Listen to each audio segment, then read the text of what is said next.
दोस्तों आपका हार्दिक रूप से अभिनंदन करता हूं हमारे CIV मेड सिंपल के इस चैनल में। तो दोस्तों आज मैं आप लोगों के साथ शेयर करने वाला हूं हमारे CIV AVM का जो मॉड्यूल C है उससे रिलेटेड टॉपिक। दोस्तों ये जो टॉपिक है आपको पता है ह्यूमन रिसोर्स मैनेजमेंट पे टॉपिक है। तो दोस्तों उसका एक इम्पॉर्टेंट कंपोनेंट है जिसे आज मैं डिस्कस करने वाला हूं। यदि आप इस लेक्चर को अंतिम तक सुनते हैं तो मैं गारंटी लेता हूं कि आपका 5 मार्क्स तो फिक्स ही है, क्योंकि इस टॉपिक से आपको एक केस स्टडी देखने को मिलेगा। यदि केस स्टडी नहीं भी पूछा जाए तो 1 या 2 मार्क्स का क्वेश्चन तो जरूर आता है इससे। तो दोस्तों ध्यान से सुनिए मेरी हर बातों को अंतिम तक, ताकि आप जो है इस चीज़ को यदि क्वेश्चन पूछा जाए तो आप कभी भी नहीं भूल पाएँ। आप बस इस लेक्चर को सुन लीजिए, आप हमेशा के लिए याद रखिएगा, क्योंकि मैं ऐसा एग्जाम्पल लेके आप लोगों को समझाऊंगा जो कि बुक में तो आपको नहीं मिलेगा। मैं रियल लाइफ एग्जाम्पल लेके आप लोगों को इसका कंसेप्ट समझाने वाला हूँ। तो चलिए दोस्तों, उम्मीद है आप लोग भी एक्साइटेड होंगे ये समझने के लिए। चलिए शुरुआत करते हैं अपने इस लेसन को। और इस लेसन का, इस लेक्चर का जो टॉपिक है उसका नाम है जोहारी विंडो। देखिए दोस्तों, जोहारी विंडो क्या होता है आइए समझते हैं। देखिए ये एक टेक्निक है, ठीक है। जोहारी विंडो एक टेक्निक है जो कि लोगों को हेल्प करता है क्या, अपना पर्सनैलिटी को अंडरस्टैंड करना। मतलब देखिए, अपना रिलेशनशिप दूसरे के साथ यदि अंडरस्टैंड करना, यदि जानना है तो जोहारी विंडो हेल्प करता है दोस्तों। तो friends, it helps people understand their relationship with themself and other. मतलब खुद से क्या रिलेशनशिप है वो पहचानना और दूसरों के साथ क्या रिलेशनशिप है वो जानना, इस चीज़ में जोहारी विंडो हेल्प करता है।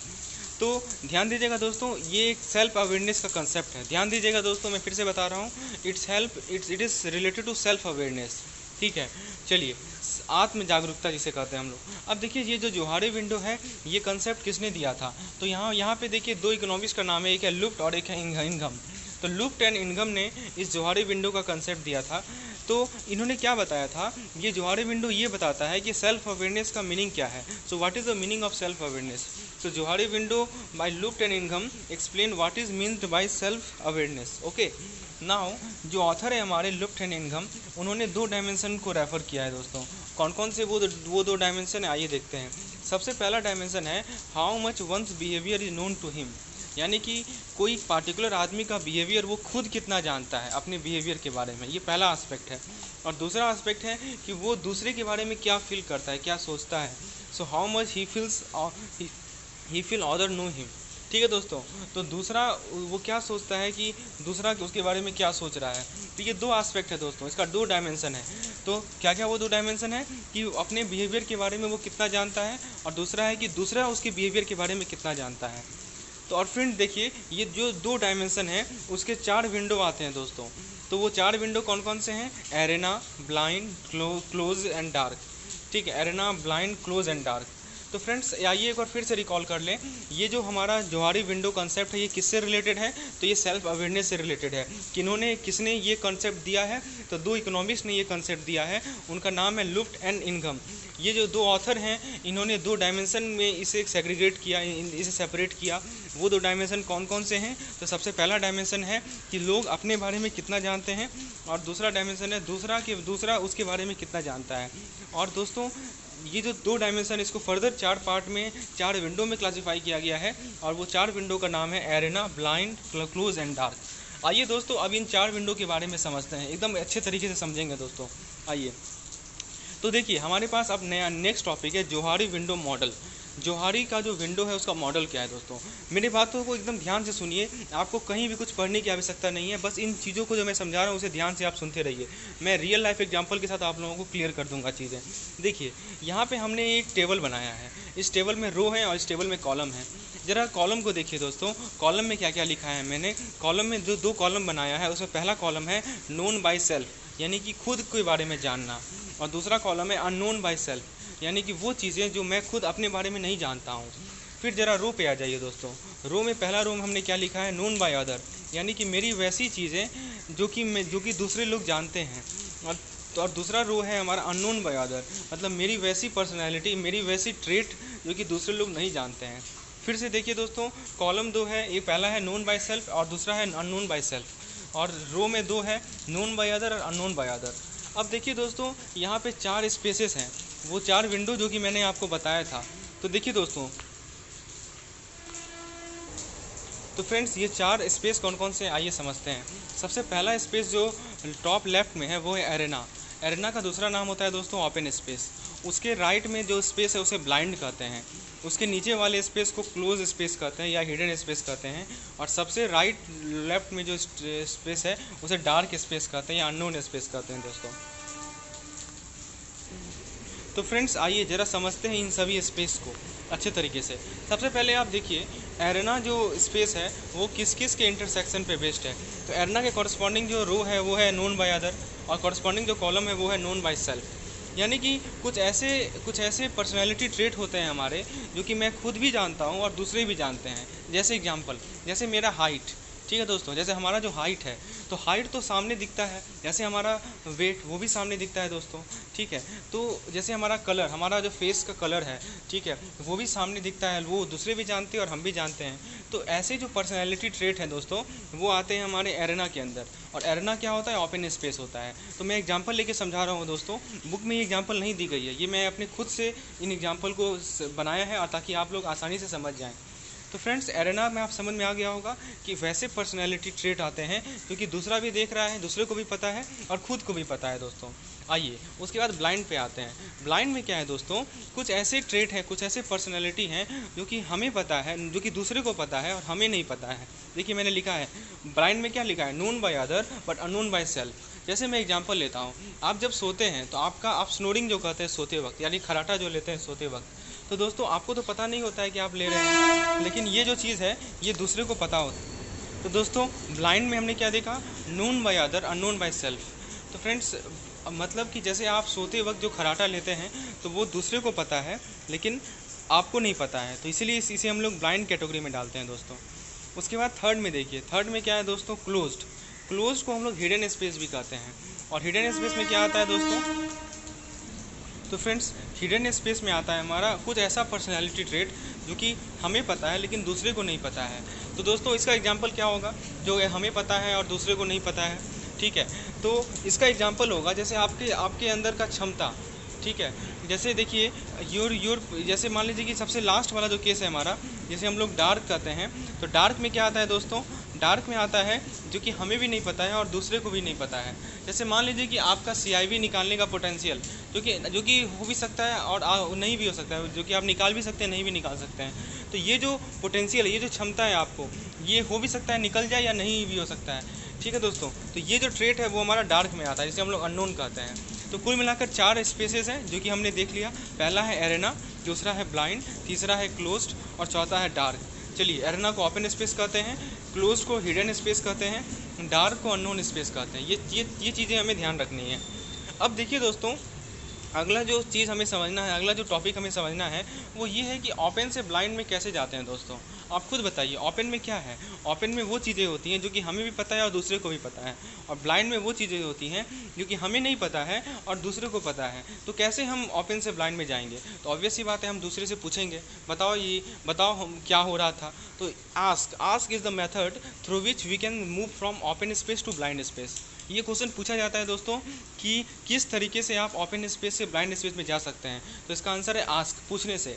उसके बाद देखिए दोस्तों एरेना से यदि आपको क्लोज स्पेस में आना है जो कि हिडन स्पेस है तो कैसे आएंगे? तो उसके लिए आपको बताना पड़ेगा। फिर से समझिए, एरेना वाले में क्या था? एरेना वाले में वो चीज़ था जो कि हमें भी पता है और दूसरे को भी पता है, और क्लोज वाले में क्या है कि जो हमें पता है दूसरे को नहीं पता है। तो आप बताइएगा दूसरे को, तभी तो उसे पता होगा। तो देखिए ओपन स्पेस से ब्लाइंड स्पेस में जाने का तरीका है आस्क, पूछो, और ओपन स्पेस से हिडन स्पेस में जाने का तरीका है टेल, यानी कि बताओ, ठीक है दोस्तों। तो फ्रेंड्स ये जो चीज़ है आपको ध्यान रखना है। ये जो 2 चार्ट मैंने जो यहाँ 2 मॉडल बनाए हैं वो आपको ध्यान रखना है।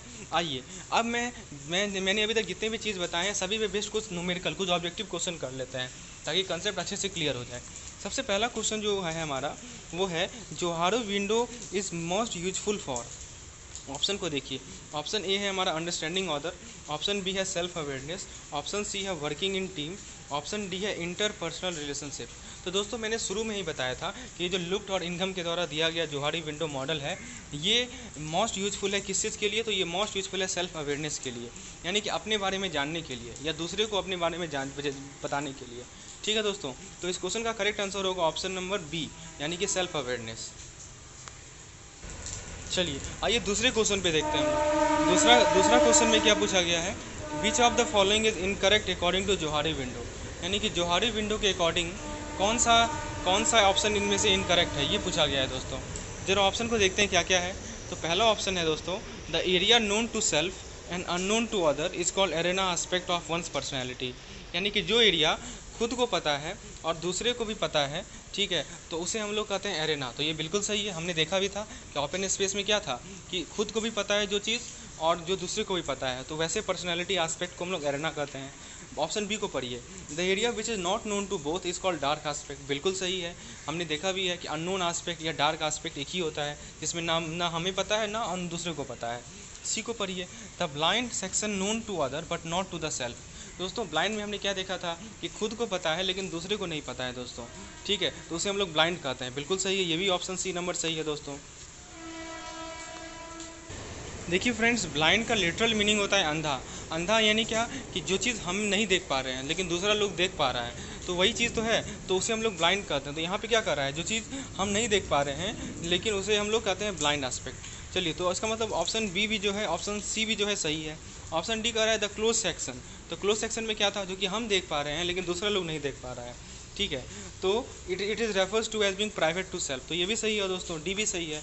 तो इस क्वेश्चन में चारों का चारों ऑप्शन सही है। हमसे पूछा क्या था, इनकरेक्ट बताना, तो इसमें इसका मतलब none of them is incorrect, इसीलिए ऑप्शन नंबर ई इसका करेक्ट आंसर होगा, यानी कि none of them is incorrect. आइए क्वेश्चन नंबर 3 को देखते हैं। The Johari window by Luft and इनकम conceptualise that every individual has 4 areas which one is not included in this 4। तो 4 एरिया बताया गया है लुफ्ट एंड इनकम के द्वारा, तो इनमें से कौन सा एरिया नहीं है। तो जरा देखिए, ओपन था, बिल्कुल था, वाइट, क्लोज, डार्क, ब्लाइंड।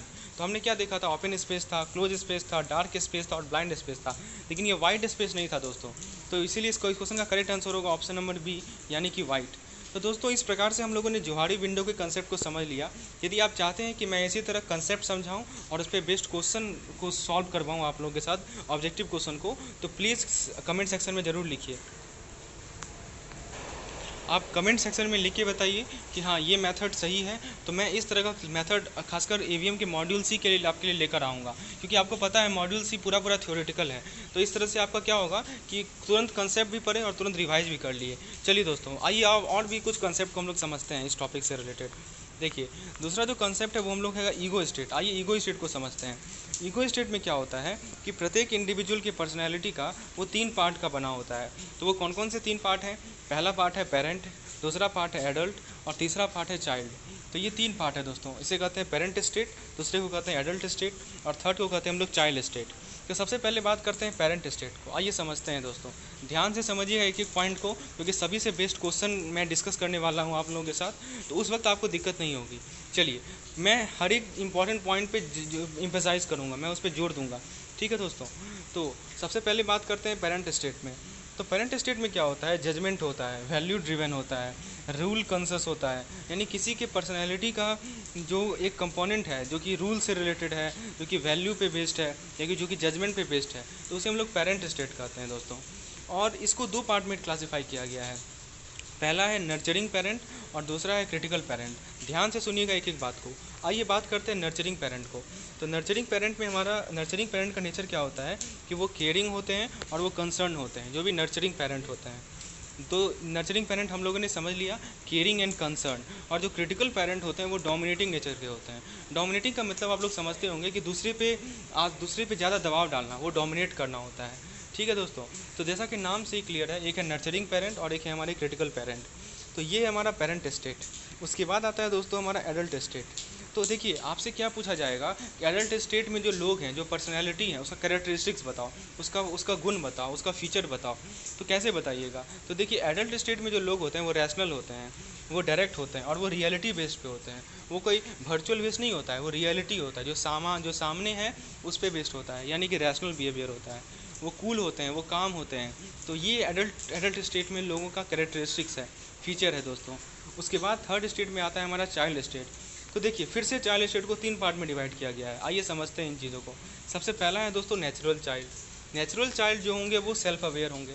देखिए दोस्तों, ये जो पॉइंट मैं शेयर कर रहा हूँ आप लोगों के साथ, एकदम टू द पॉइंट है। आप बुक पढ़िएगा तो उसमें ढेर सारा चीज़ एक्स्ट्रा आपको दिखेगा, लेकिन यहाँ जो मैं आपके साथ शेयर कर रहा हूँ उसमें वही पॉइंट मैंने इंक्लूड किया है जो कि एग्जामिनेशन में पूछा जाता है दोस्तों।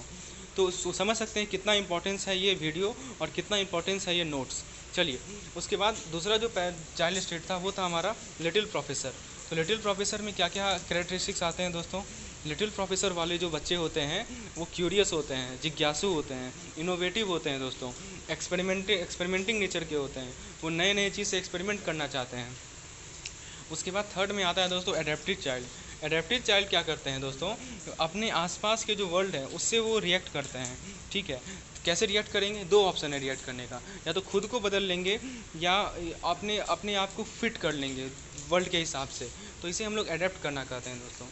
आइए, ये तो समझ में आ गया होगा, हम लोगों ने ईगो स्टेट को समझ लिया। 3 ईगो स्टेट थे, पेरेंट स्टेट, एडल्ट स्टेट और चाइल्ड स्टेट। पेरेंट स्टेट का 2 पार्ट था, एक था नर्चरिंग पेरेंट, एक था क्रिटिकल पेरेंट। उसी तरह चाइल्ड स्टेट का भी 3 पार्ट हम लोगों ने देख लिया। अब बात करते हैं दोस्तों ट्रांजेक्शन का। तो एक होता है कॉम्प्लीमेंट्री ट्रांजेक्शन और एक होता है क्रॉस ट्रांजेक्शन। बहुत ही सिंपल चीज़ है दोस्तों। देखिए यहाँ पे मैंने PAC लिखा है, तो P for parent, A for adult, C for child हमने ऊपर देख लिया दोस्तों। तो देखिए, यदि पेरेंट एडल्ट एडल्ट और क्रॉस और चाइल्ड चाइल्ड में इंटरेक्शन होगा तो उसे हम लोग कॉम्प्लीमेंट्री ट्रांजेक्शन कहेंगे, और यदि पेरेंट और चाइल्ड में इंटरेक्शन होगा तो उसे हम लोग क्रॉस ट्रांजेक्शन कहेंगे। जैसा कि नाम से क्लियर है दोस्तों, आप सामने सामने देखिए, सामने सामने ट्रांजेक्शन तो कॉम्प्लीमेंट्री और एकदम अपोजिट ट्रांजेक्शन तो क्रॉस ट्रांजेक्शन। तो दोस्तों ये 2 चीज़ आपको ध्यान रखनी है। आज का लेक्चर मैं यही समाप्त कर रहा हूँ। इस पर बेस्ड यदि आप लोग क्वेश्चन चाहते हैं, ऑब्जेक्टिव क्वेश्चन चाहते हैं, तो आप प्लीज़ कमेंट सेक्शन में लिखिए। मैं अगला लेक्चर लेके आऊँगा जिसमें मैं अभी जो मैंने ईगो स्टेट और ट्रांजेक्शन को समझाया उस पर बेस्ड मैं आप लोगों के साथ क्वेश्चन करवाऊँगा। तो चलिए दोस्तों, आज का लेक्चर मैं यही समाप्त करता हूँ। उम्मीद है आपको लेसन पसंद आया होगा, तो लाइक का ज़रूर बटन ठोकें और साथ ही साथ चैनल को सब्सक्राइब करें और बेल बटन को ज़रूर दबाएं ताकि नोटिफिकेशन आपको जब भी मैं लेसन बनाऊँ तो आपको तुरंत से तुरंत मिल जाए। धन्यवाद।